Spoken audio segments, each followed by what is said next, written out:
how cute is this little kitty sitting in here? Now, one thing about this kitten, I just wanted you to notice that this is actually stamped onto paper. So the coloring is not been colored. It's actually in the paper. You can see how it runs off the side. That's like paper piecing to do it that way. And I think that's just really fun. So all kinds of different papers would work to kind of get a different look like that. Then the flowers at the bottom. This is just a flower paper, and I just fussy cut the bottom. So this will go in front of my fence, and that will create the flowers. I guess we're kind of doing these backwards, but see, let's do this because we wanted to create a sky.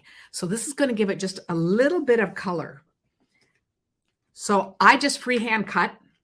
So there's really not too much rhyme or reason to this. I'm using Balmy Blue, and I'm going to just create some clouds. And I want this very light. This is just a very soft card. It would be really lovely if I wanted to take a little more time to actually add some like pinks, yellows. There's a whole lot you can do with skies and doing something like this, but this is just a quick, soft technique. And then I'm going to just move this around so it hits a little bit different. I should have made this a little longer, I can see. So it hits a little bit different places, but just see how soft that is just looking? It's really a fun way to add some background, even to a single layer card. And the next one, I'll move it over more.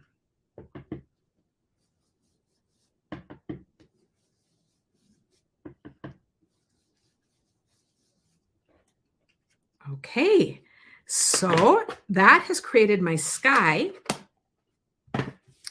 And I will just put this on. So I will run this right across the front.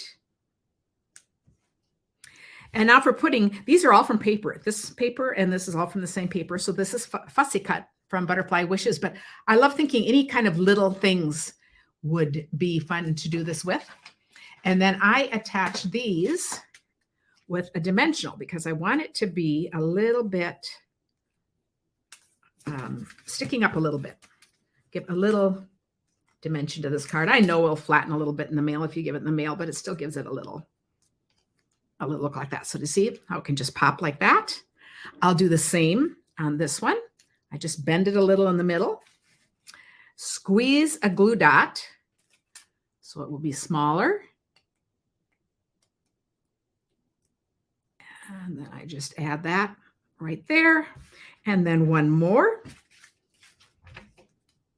And I think this little kitty is so cute because he's up looking at the butterfly. So then I would have just attached him with the glue dot. So this is the next step.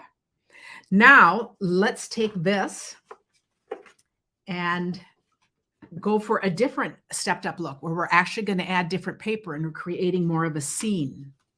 For this card, this is the same as the others, but we're adding more of a scene. So we have on the inside, it says rainy days are better with you. So the writing would go up here, but I'm just using designer series paper like this to create my background. So for this, we're using the full size. So it's going to be the full length here.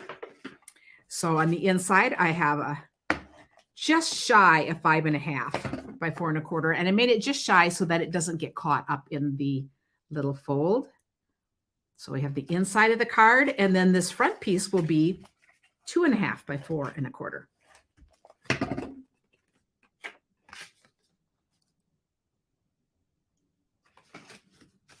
And then you're going to just build the fence as is. So isn't that a fun look? So here's another one using this same paper, still from this paper, but now we have a little songbird. So you could take this style and make it cutesy, elegant, anything you want. You could have somebody's interest, you know, whatever they are. So I think, and here we have flowers cut on the top again. So now let's take it one step further, and we're going to go for a real wood look fence.